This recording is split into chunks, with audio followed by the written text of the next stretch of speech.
Décideurs engagés, l'émission TV de l'Hémicycle qui révèle les décideurs et nous permet de comprendre ce qui, chaque jour, leur donne envie de se battre et de réussir. Bienvenue dans On se dit tout, l'émission des décideurs engagés sur l'Hémicycle TV, et nous avons le plaisir aujourd'hui d'être accueillis par Tony Gomez ici dans son restaurant chez Laurent, magnifique endroit, endroit au lieu évidemment des décideurs économiques et politiques. Alors qui dit nouveau lieu dit forcément nouveau décor, vous le voyez, mais toujours le même objectif, celui de partager des parcours inspirants, également de vous livrer des analyses percutantes en tout cas, pour mieux comprendre l'époque dans laquelle on vit et appréhender évidemment le monde de demain. Pour ce faire, je suis avec Bruno Storelli, vous êtes directeur général de Stitch, bonjour. Bonjour Magali. Merci infiniment d'être avec nous dans On se dit tout. Stitch, auto-école en ligne qui a pour ambition de devenir la première auto-école de France. Vous allez nous expliquer comment. Mais auparavant, on a envie de parler de vous. D'abord, Benoît Storelli, puisque aujourd'hui, vous êtes à l'origine de cette auto-école en ligne. Mais qu'est-ce qui vous a mené à ce parcours ? Quel est votre parcours ? Quelles sont vos passions dans la vie ? Celles qui vous portent, en tout cas. En fait, ce qui m'a mené dans l'activité de l'auto-école, c'est... Je pense que si on m'avait dit ça il y a quelques années, je pense que je n'aurais jamais imaginé que je puisse être dans cette industrie que je connaissais mal, voire pas du tout. Et en fait, je suis arrivé chez autoécole.net, ce n'est pas moi qui l'ai fondé. Je l'ai rejoint et c'est une affaire de rencontre finalement entre les fondateurs que j'ai eu le plaisir de rencontrer et qui m'ont beaucoup séduit. D'abord, c'est une affaire d'hommes. Et puis d'homme avec un grand H ou d'homme d'homme avec un grand H, bien entendu. Et puis c'est une vision de ce marché de l'auto-école et cette passion qui les animait et cette volonté de transformer cette industrie qui était une industrie qui n'avait finalement pas beaucoup bougé. Oui, et qui est essentiel, puisque c'est quand même un des premiers, je crois que même au-dessus du bac, quand on passe le fait de passer son permis, l'examen, en termes de chiffres, est bien supérieur à par exemple, l'obtention du bac. Oui, absolument. C'est essentiel. En fait, c'est ce qui m'a ensuite séduit dans le projet, c'est que j'ai compris l'importance du permis de conduire en France. Et le permis de conduire en France, c'est un peu plus d'1 million de candidats chaque année. Le baccalauréat, c'est des promotions de 700 à 800 000. Donc c'est le premier examen de France et quand on réfléchit à l'importance du permis de conduire en France, c'est un sésame d'insertion sociale d'abord. On le voit moins quand on est dans les grandes villes parce qu'on a des solutions de mobilité pléthoriques, mais quand on est dans les régions, eh bien on s'aperçoit que c'est un sésame d'insertion sociale puis d'insertion professionnelle, puisque sans le permis de conduire, eh bien vous vous privez de la possibilité de postuler à un grand nombre d'opportunités. Parlons de votre parcours. Vous avez travaillé dans la communication chez Havas, le marketing, l'automobile. Vous avez cette expérience de l'automobile chez Renault et Avis, par exemple ? C'est ça. J'ai eu un premier... En fait, j'ai eu un premier goût de l'univers de l'automobile, dans la distribution automobile, et ensuite dans une start-up. Ça remonte à quelques années désormais, puisque c'était au tout début des années 2000, où je m'étais lancé dans une start-up qui avait pour ambition de faire de la commercialisation de véhicules d'occasion sur le net. Ouais. Fantastique expérience de la bulle Internet, la fameuse bulle Internet. Alors, on a lié la tech avec justement... Et on révolutionnait une industrie. Voilà. Et donc on changeait la façon de faire, on donnait la possibilité aux Français et à nos clients d'accéder à un grand nombre de véhicules, tout ça en ligne, dans ces moments d'euphorie économique, de bulle, qui était la bulle Internet. Donc ça a été une époque exceptionnelle et une expérience exceptionnelle. Et puis après, j'ai passé 15 ans dans le monde de la communication, une dizaine d'années dans un groupe qui est Omnicom, qui était le numéro 1 mondial, et puis ensuite dans un groupe de communication digitale. Je dirais que le trait commun de ces expériences, c'est que j'étais dans des groupes de PME, donc à taille humaine, avec des expériences qui étaient très très entrepreneuriales, même si à l'intérieur d'un groupe important. Et donc c'est ça qui m'a séduit et c'est ça qui m'a amené ensuite à m'intéresser à une autre aventure entrepreneuriale qui est celle de Stitch. Avec cette rencontre des fondateurs au départ. Alors qu'est-ce qui vous a séduit chez Stitch ? Je vais arriver à le dire. C'est pas facile. Qu'est-ce qui vous a séduit? C'est ce côté, je révolutionne justement ce monde de l'auto-école classique. Qu'est-ce que Stitch a de particulier en ce sens? L'idée de départ, c'était de réinventer l'auto-école. Quand le projet a été lancé, c'était il y a exactement 10 ans, donc on a une forme de maturité maintenant. On n'est plus exactement une start-up, on est plutôt une scale-up maintenant. L'idée de départ, c'était de dire qu'avec le digital, on pouvait fondamentalement faire deux choses: transformer l'expérience des élèves et encadrer la pédagogie.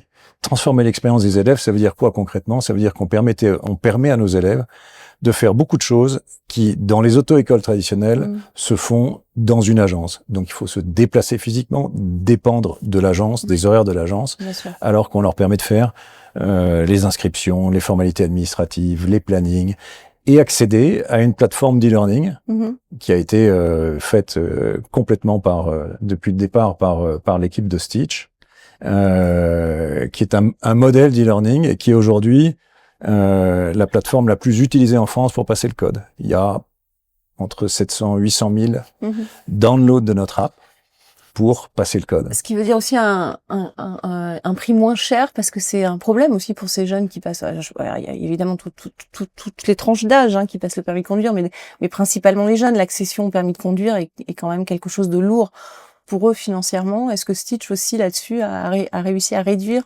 le prix de tout ce processus de passage de l'examen? C'est le cœur de notre projet. En réalité, le projet, c'est la dimension sociale ou sociétale du projet. C'est de rendre ce permis de conduire accessible. Donc, rendre le permis de conduire accessible, ça veut dire le rendre accessible dans le temps et dans l'espace. Le digital vous permet de le faire, mais aussi financièrement.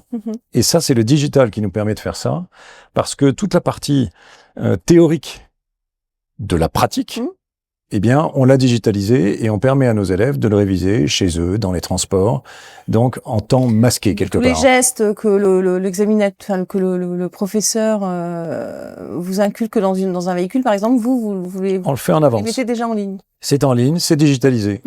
Ce faisant, on réduit le temps que nos élèves passent dans les véhicules pour obtenir leur permis de conduire. Pur, en fait. Exactement. Et en fait, on réduit d'à peu près 30% le temps que les élèves passent dans le véhicule. Et c'est ce temps-là qui coûte cher, parce que vous êtes avec un enseignant qui est salarié, vous êtes en cours particulier, il y a un véhicule, il y a une assurance. Et donc, tout ça fait que, en réduisant ce temps de 30%, on réduit le budget d'à peu près 30%. Et si on réussit ça, je pense qu'on est dans notre rôle. Et donc, c'est notre contribution, quelque part, et c'est vraiment la mission qu'on s'est assignée, c'est de rendre ce permis de conduire accessible. Même si le temps est incompressible, puisqu'il y a 20 heures minimum, je crois, de conduite pour pouvoir prétendre à passer l'examen. Oui, absolument.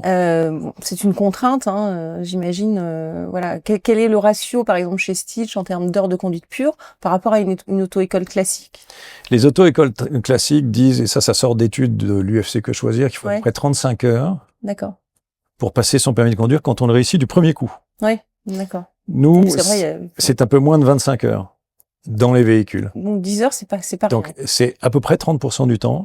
Et les auto-écoles traditionnelles disent qu'il faut 1 800 € pour passer le permis de conduire. On est plutôt à 1 200, 1 300. Donc c'est vraiment très important, parce que je pense que l'arrivée d'acteurs comme Stitch sur le marché de l'auto-école a fait que le prix du permis de conduire en France s'est stabilisé. On peut le financer aussi, j'ai vu, avec le CPF, le compte personnel de formation, ce qui est quand même une bonne chose. Après, j'ai vu que Laurent Wauquiez vous émettait une idée, c'était que le compte personnel de formation des parents pouvait bénéficier aux enfants, parce que ça pèse lourd dans le porte-monnaie des parents quand on a 2, 3 enfants. Ce serait une bonne idée, ça, pour pouvoir Je pense que le point de départ est essentiel, c'est-à-dire que quand vous êtes une famille moyenne en France, vous avez 2 enfants. Ouais, ça fait beaucoup. S'il faut consacrer entre 1 800 et 2 500 € par enfant pour qu'ils aient simplement la possibilité de postuler à un job, c'est énorme. Et donc, quand on réduit de 30%, on est dans notre rôle. Et pour revenir à votre question sur le CPF, je crois qu'il faut avoir en tête l'objectif numéro 1 du CPF. L'objectif numéro 1, c'est de faire en sorte que les Français, dans un monde qui se transforme, qui évolue, puissent se former tout au long de leur vie. Et donc, quand on a bien ça en tête, le transmettre à ses enfants n'est pas exactement l'objectif de départ. Oui, donc c'est pas forcément la bonne idée. Il y a le problème des délais aussi. Alors, faire une promesse à 25 heures, c'est très bien, mais sauf que s'il n'y a pas le le passage d'examen, ça on l'a tous connu, en tout cas, ces délais interminables pour passer le permis de conduire, voire le repasser. Entre-temps, il faut conduire, sinon on perd ses réflexes. Les délais, c'est quelque chose. C'est un problème majeur. Ouais. C'est un problème qui échappe totalement à la volonté des auto-écoles. C'est vraiment, c'est un problème qui est lié au nombre d'examinateurs par rapport au nombre de candidats, pour garder les choses simples. Il n'y a pas assez d'examinateurs, finalement. Il y a probablement pas assez d'examinateurs. C'est pas vrai dans tous les départements, mais si on raisonne à l'échelle nationale, il y en a pas assez. Et des mesures purement politiques, comme abaisser l'âge du permis de conduire à 17 ans, ou rendre le permis moto éligible au financement par le CPF, a des conséquences désastreuses, parce que vous faites exploser le nombre de candidats, et le nombre d'examinateurs ne change pas. Donc vous créez des bouchons très importants sur les centres d'examen, qui est un vrai problème. Ah, complètement. Qu'est-ce qu'il faudrait faire alors? Permettre aux enseignants de faire repasser, peut-être pas le premier examen, mais le deuxième, permettre aux enseignants d'auto-école de le faire passer? Qu'est-ce qu'il faudrait faire pour, en tout cas, avoir plus de place? Il y a alors, plus de place, ça serait avoir plus d'examinateurs, qui, avec les contraintes budgétaires qu'on a aujourd'hui, et c'est manifestement assez complexe. Il y a la possibilité de faire appel, par exemple, à des collaborateurs de la Poste qui auraient été formés pour, quand on en a besoin, les activer pour faire en sorte qu'on ait plus de place momentanément. Et puis, il y a des réformes plus structurelles qui consisteraient à faire la promotion de la conduite accompagnée. Conduite accompagnée, vous pouvez commencer très tôt et ensuite vous conduisez avec un accompagnateur, et quand vous arrivez à l'examen, vous avez conduit. Donc, vous êtes performant et donc les taux de réussite s'améliorent. Donc, favoriser le développement de la conduite accompagnée. Et puis, il y a probablement une piste à regarder qui est, quand vous passez l'examen, vous savez conduire, mais vous commettez ce qu'on appelle une faute éliminatoire. C'est-à-dire que vous arrêtez pas complètement un stop, vous faites une erreur qui est plus l'émotion, qui est peut-être le stress de l'examen, etc. Peut-être qu'il y a une piste à creuser là, en disant, et si un élève qui a le niveau, qui commet une faute éliminatoire, et si on lui donnait quelques cours supplémentaires, mais qu'on lui donnait son permis de conduire à l'issue de ces cours complémentaires, sous réserve 2, peut-être que ce serait une piste pour éviter qu'il ait à repasser l'examen. Donc que beaucoup de gens conduisent sans permis finalement aussi. C'est la conséquence. À cause de ces le prix et les délais.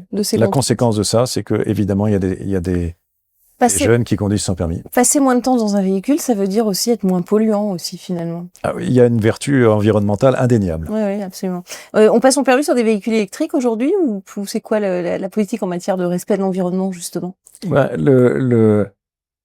Si vous passez sur des véhicules électriques, ça veut dire que vous passez d'un permis en boîte automatique. Oui, c'est pas le même permis. Donc c'est pas tout à fait le même permis, mais évidemment on peut passer sur les véhicules électriques. La difficulté pour les auto-écoles, c'est les infrastructures de recharge. Donc c'est quelque chose de très opérationnel pour être sûr que l'outil de travail puisse être en permanence. Est-ce que Stitch utilise l'intelligence artificielle? Ah, c'est une magnifique question. Parce qu'on rêve de choses, évidemment, quand on voit que maintenant il y a des véhicules qui se conduisent sans conducteur. Est-ce qu'on pourrait avoir un professeur virtuel pour le permis de conduire? Alors il existe des solutions de simulation qui sont déjà en place. Nous on a une solution qui est un peu différente, qui consiste à faire la partie théorique, de la digitaliser et de la transmettre par l'e-learning. Mais l'intelligence artificielle, je la vois beaucoup dans notre organisation. C'est-à-dire que c'est notre prochain défi, c'est de réinventer notre organisation, qui est une énorme logistique. Oui, il y a 70 agences. C'est ça. On a sur le territoire. On a un réseau de 70 agences. On a des équipes sur absolument tout le territoire. On va dispenser à peu près 1 million d'heures de conduite quand même dans l'année. Donc c'est beaucoup de volume. C'est une énorme logistique. Et donc c'est vraiment une organisation dans laquelle l'IA peut assister nos collaborateurs pour gagner en efficacité, pour gagner en qualité, pour gagner en réactivité. À la fois la qualité perçue par nos élèves, mais aussi la qualité de travail, des conditions de travail de nos collaborateurs. Question du World Impact Summit à présent. Le World Impact Summit, le sommet des décideurs justement qui souhaitent bâtir un avenir durable. C'est juste après le jingle.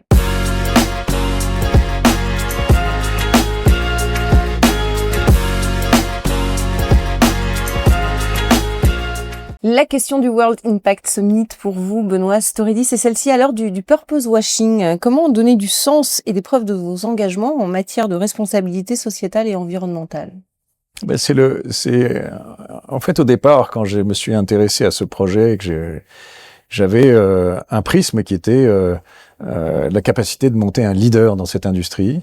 Et donc, c'était un prisme qui était très économique. Et puis, j'ai fini par comprendre l'importance du permis de conduire pour les Français. Moi, j'avais pas les mêmes sujets qu'un certain nombre de Français, notamment en termes de mobilité autour de moi. Et donc, je voyais pas l'importance de ce permis de conduire. J'ai fini par le comprendre. Et je me suis rendu compte qu'en réalité, ce projet, c'était sa dimension sociétale ou sociale qui avait vraiment du sens. Donc, c'est ce que nous disions tout à l'heure, c'est que on passe notre temps à expliquer à nos équipes l'importance de ce qu'ils font au quotidien. Ils sont pas en train de faire passer des heures ou de prendre des appels d'élèves qui ont besoin d'aide. Ils sont en train d'accompagner des jeunes Français vers la mobilité. Et je pense que si on est capable de les convaincre et de leur rappeler sans arrêt l'importance de ce qu'ils font au quotidien, eh bien, on leur donnera du sens dans leur quotidien. Et je pense qu'à ce moment-là, on aura un projet qui va aller très loin. Et donc, c'est ce sésame de mobilité, ce sésame d'insertion professionnelle qu'il faut sans arrêt leur rappeler pour leur dire que ce qu'ils font est essentiel, en réalité, pour le jeune ou la jeune qui sont en train d'accompagner. Est-ce qu'il y a des actions aussi pour les jeunes qui n'ont pas les moyens d'accéder au permis de conduire? Alors oui, on a monté avec l'ensemble des collaborateurs de Stitch, on a fait un grand brainstorming par visioconférence intercalée pour monter un projet solidaire. Et le projet solidaire, on souhaitait qu'il soit parfaitement aligné avec notre mission, parfaitement aligné avec ce que nous faisons au quotidien. Et donc, on a monté un projet qu'on a appelé la Bonne Étoile. Et la Bonne Étoile, ça consiste à quoi? Ça consiste à former des élèves qui ont absolument besoin du permis de conduire pour s'insérer socialement ou professionnellement et qui n'en ont absolument pas les moyens. Et donc, on offre ce permis de conduire. Et on a monté ce projet en partenariat avec la Croix-Rouge, qui est notre tiers de confiance et qui nous indique les personnes qu'il faut accompagner vers la mobilité parce que c'est un outil supplémentaire qu'on leur offre pour se réinsérer socialement ou professionnellement, et c'est souvent socialement. Voilà, donc ce projet de la Bonne Étoile, c'est un projet qui est magnifique. Et vous formez combien de personnes par semaine ou par on a lancé ça l'année dernière. Notre objectif, c'était de former 52 personnes la première année, c'est-à-dire 1 par semaine. Et puis, pour arriver au bout de 36 mois à 1 par jour, c'est-à-dire 350 par jour, c'est un investissement qui est important pour l'entreprise, Et actuellement, nous avons 32 ou 33 personnes qui sont accompagnées, qui nous ont été recommandées par la Croix-Rouge. Et on a fêté nos deux premiers succès de la Bonne Étoile. Et c'est un projet qui est vraiment important pour nous parce que la Croix-Rouge est dans toute la France, on arrive à l'emmener dans toutes nos agences, dans toute la France. Donc, on arrive à mobiliser toutes nos équipes sur ce sujet.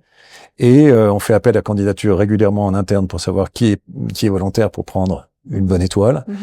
Et on a beaucoup de demandes en réalité. Et on est plutôt en sollicitation de la Croix-Rouge pour qu'ils nous donnent d'autres bénéficiaires pour arriver à mener ce projet à bien. Voilà, donc c'est quelque chose qui a beaucoup de sens pour nous et qui aide précisément à rappeler à nos équipes combien ils sont importants. Question d'un jeune étudiant de Centrale Supélec à présent, juste après le jingle.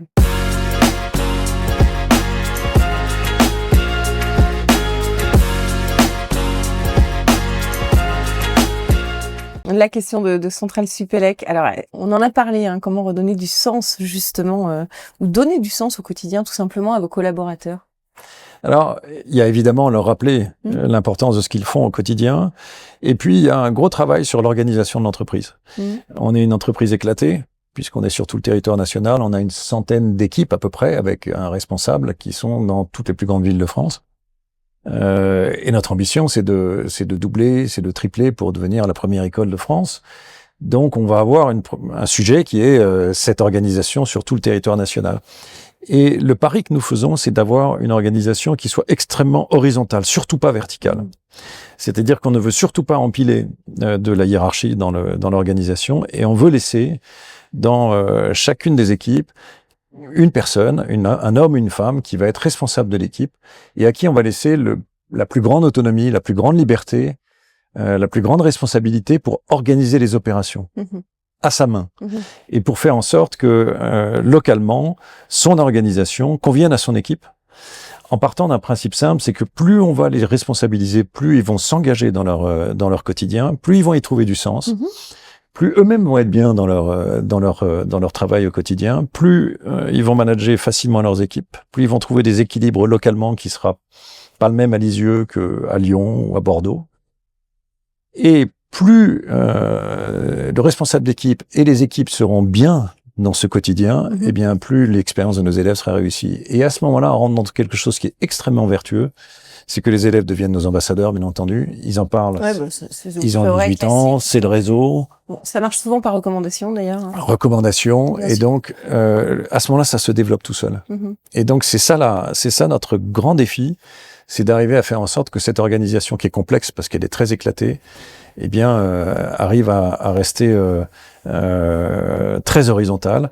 Certains parlent d'entreprise libérée. Je suis pas certain que j'aille jusqu'à ce terme d'entreprise libérée, mais ce concept m'intéresse parce qu'on n'est pas très éloigné. C'est-à-dire que nous, on a cadré les fondamentaux sur la gestion du cash, la paye, etc. Mais après, les opérations, je veux pas, c'est pas mon sujet. C'est-à-dire que je n'ai aucun point de vue sur l'organisation de Lyon, de Bordeaux ou de Marseille. En termes, je parle vite un mot sur les collaborateurs. Est-ce qu'il y a autant de formateurs femmes que hommes ou quel est le ratio à peu près? Ah, il y a sur les enseignants, on est une entreprise tout à fait exemplaire sur à la fois la parité, à la fois l'égalité homme-femme, la diversité. On a des ça attire ces indicateurs de tout. Oui, parce que le métier d'enseignant de la conduite, c'est souvent un métier ça peut être un métier de reconversion. Oui, c'est vrai. Et donc on a hommes-femmes évidemment indifféremment, les conditions de rémunération sont les mêmes, il y a une égalité absolument parfaite.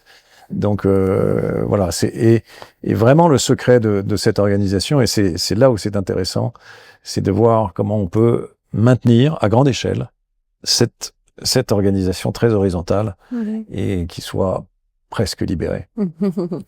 Question de l'hémicycle à présent, question plus politique. Oui. Vous allez pouvoir interpeller les femmes et les hommes qui nous gouvernent. Et la question de l'hémicycle tout de suite.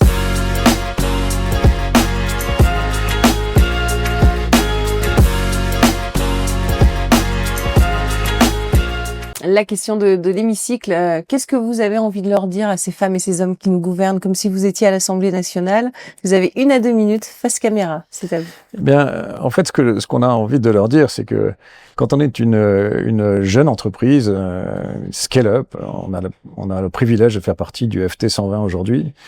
Ce dont on a besoin, c'est d'avoir de la stabilité pour avoir un minimum de visibilité sur ce que nous entreprenons.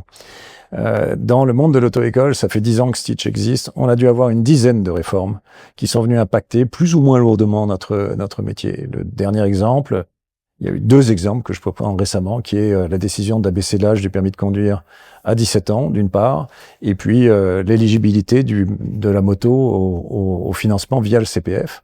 Ces 2 décisions, qui sont des décisions éminemment politiques, sont des décisions qui probablement auraient mérité d'avoir une étude d'impact un peu plus poussée, puisque la conséquence de ces 2 décisions, ça a été d'augmenter le nombre de candidats qui se sont présentés sur les centres d'examen.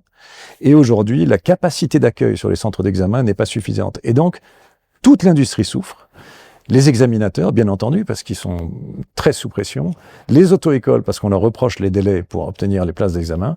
Et puis, bien entendu, les premières victimes, ce sont les candidats, puisque les candidats, n'ayant pas de place, tardent et donc ont besoin de prendre plus de cours de conduite. Et donc, c'est l'ensemble des Français qui sont pénalisés par cette décision. Donc, vraiment, la stabilité est quelque chose qui est essentiel pour nous. Il y a actuellement des réflexions sur la durée de la formation au permis de conduire qui est en cours actuellement. Là aussi, avant de prendre la moindre décision, prenons le temps de regarder les études d'impact. Prenons le temps de regarder les chiffres, les statistiques, et on verra assez facilement qu'aujourd'hui, avoir des velléités à augmenter le nombre d'heures minimum pour avoir son permis de conduire n'aura qu'une conséquence, c'est d'augmenter le prix du permis de conduire pour les Français, alors que 30 à 40% des Français, des jeunes Français qui passent le permis de conduire, sont sous un niveau qu'on considère aujourd'hui minimum d'heures pour réussir. Donc, avant de prendre ces décisions, prenez le temps de faire des études d'impact qui soient poussées, interrogez ceux qui sont sur le terrain, ceux qui gèrent les conséquences de vos décisions, et donnez-nous de la visibilité pour qu'on puisse continuer à innover dans l'intérêt des Français. Monter le nombre d'examinateurs, peut-être commencer par là avant j'espère en bon chemin. Voilà. Merci beaucoup en tout cas, merci de nous avoir fait part de vos engagements. En tout cas, merci à vous pour votre fidélité à notre émission et on se retrouve très très vite pour un prochain numéro de On se dit tout. Décideurs engagés, l'émission TV de l'hémicycle qui révèle les décideurs et nous permet de comprendre ce qui chaque jour leur donne envie de se battre et de réussir.